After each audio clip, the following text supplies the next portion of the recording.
بسم اللہ الرحمن الرحیم۔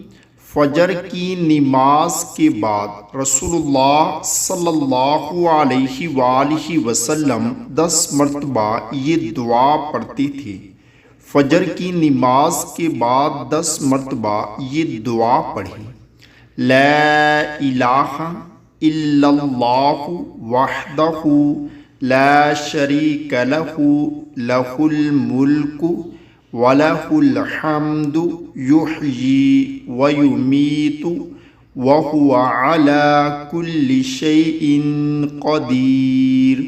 تکلیف کے 70 دروازے بند کرنے کا نسخہ۔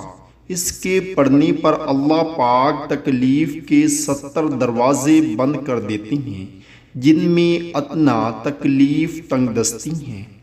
لا حول ولا قوة إلا بالله ولا ملجأ من الله إلا إليه۔